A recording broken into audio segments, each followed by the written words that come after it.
రాష్ట్రం షేక్ హసీనాకి భారతదేశం ఇచ్చినట్టే ఇమ్రాన్ ఖాన్కి కూడా ఏమైనా ఇచ్చే అవకాశం ఉందా? ఎందుకంటే ఇప్పుడు పాపం ఆయన దగ్గర శక్తులు ఏం లేవు, ఆయన పార్టీ బలమైందే కానీ ప్రొటెస్ట్ని చాలా రాక్షసంగానే చేస్తున్నాడు అసీం మునీర్. అక్కడ ఆయన అట్లీస్ట్ బయట దేశంలోకి వస్తే బతుకుంటాడు.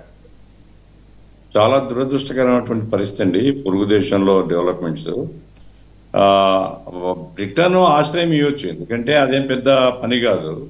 అందుకు పాకిస్తాన్కు బ్రిటన్కు ఈ రాకపోకలు ఇవన్నీ మామూలే వాళ్ళకు. ఏమైనప్పటికీ ప్రాణాలతో ఆయన్ను బతికించుకోవడం అనేది పాక్ ప్రజల యొక్క చైతన్యం మీద ఆధారపడి ఉంటుంది. కానీ వాళ్ళ ప్రజాస్వామ్యం చాలా వీక్ ప్రజాస్వామ్యం అండి. మన దేశంలో ప్రజాస్వామ్యం ఉన్న పటిష్టమైన పునాదులు లేవు పాకిస్తాన్లో.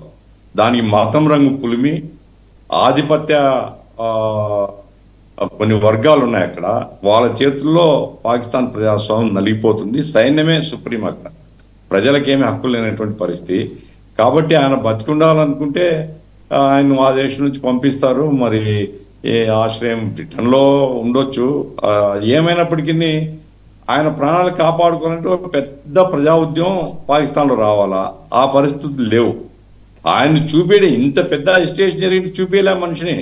వాళ్ళ చెల్లెలు ఎవరో కలిసి వచ్చారు తప్ప కలవలేదు. పాపం వాళ్ళు జైలు బయట కూర్చుంటే జుట్టు పట్టుకుని ఈడ్చుకెళ్లారండి 71 ఏళ్ల వయసులో. మార్నింగ్ ఏదో పిలిచినారు అని చెప్పారు, నేనైతే ఫాలో కాలేదు. అంటే ఎంత దుర్మార్గం అండి. ఓ మనిషి జైల్లోనే ఉన్నాడు, జైలు వదిలిపెట్టమని చెప్పడంలే.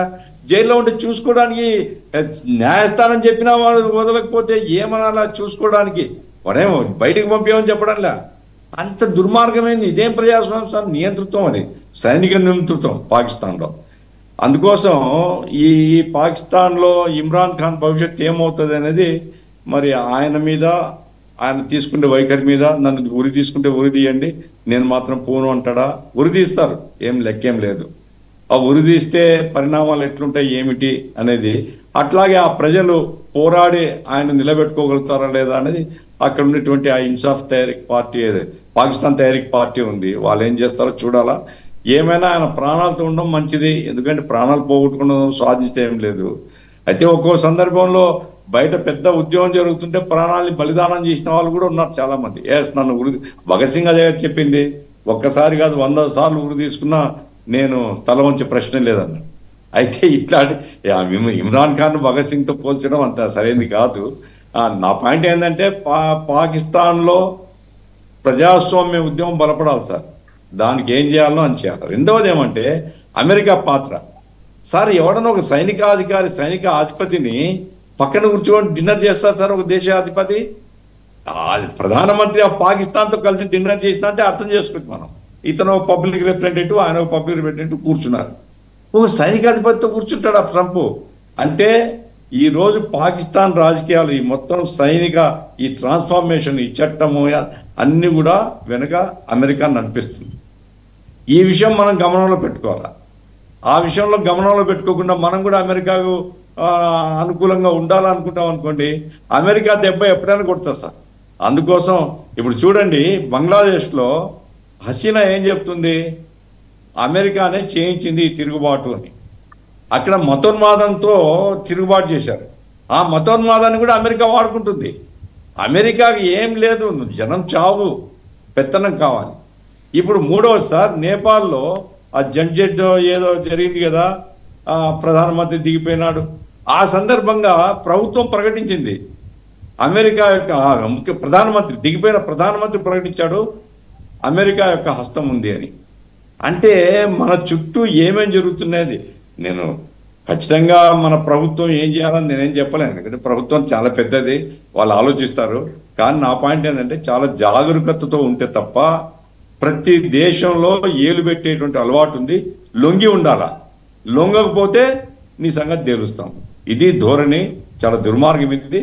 కాబట్టి పాకిస్తాన్, బంగ్లాదేశ్, నేపాల్ పరిణామాలు దృష్టిలో పెట్టుకొని భారతదేశం కూడా మరింత జాగరూకతతో, ప్రధానంగా ఈ ఏదైతే బార్డర్, పాకిస్తాన్ బార్డర్ ఉందో, ఈ పిఓకే ఉందో, కాశ్మీర్లోకి ఇన్ఫిల్ట్రేషన్ ఉందో, ఈ విషయంలో అతి జాగ్రత్తగా మనం చూస్తే తప్ప, లేకుంటే రాత్రి చొరబాటు చేసేటువంటి ప్రమాదం ఉంది అనేటువంటిది.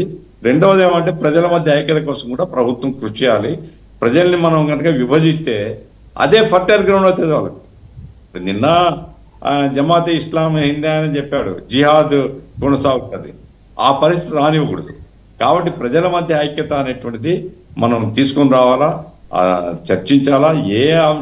ఏ దాంట్లో అసంతృప్తి ఉంది మీకు అనేటువంటిది చర్చించి ప్రజల ఐక్యత, ప్రభుత్వం జాగరూకత ఉన్నాం, రెండింటి ద్వారానే దేశాన్ని కాపాడుకుంటాం. మనం చాలా జాగ్రత్తగా ఉండే పరిస్థితులు అయితే ఉన్నాయని నా అమెరికా ఇంతకుముందు సార్ 7 సిస్టర్స్ది ఒక ప్రాజెక్ట్ ఉంది, అమెరికా ప్రాజెక్టు. 7 సిస్టర్స్ అంటే మన నార్త్ ఈస్ట్ స్టేట్స్. ఆ చికెన్ నెక్ ఉంది కదా, దాన్ని విడగొట్టి ఒక దేశం చేయాలని ఇప్పుడు యూనుస్ అదే మాట అంటున్నాడు. కాబట్టి ఇవన్నీ కూడా లోపల ఏం జరుగుతున్నాయి అనేది బెటర్ ఇన్ఫర్మేషన్ గవర్నమెంట్ దగ్గర ఉంటుంది. ఇటువంటి కుట్రలు కుతంత్రాలకు వ్యతిరేకంగా ప్రజలను జాగరూకతతో మనం ముందుకు తీసుకొని పోవాలని నా అభిప్రాయం.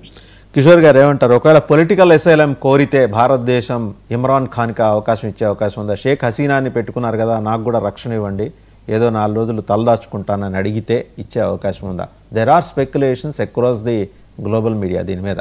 అడగచ్చు, పీటీఐ అడగచ్చు భారతదేశం అలాంటి అప్పీల్కి. ఎందుకంటే ఇమ్రాన్ ఖాన్ ఏమి విశుద్ధవర్తనుడు, సచ్చీయుడు అని ఇక్కడ ఎవరు సర్టిఫికేట్ ఇవ్వట్లా.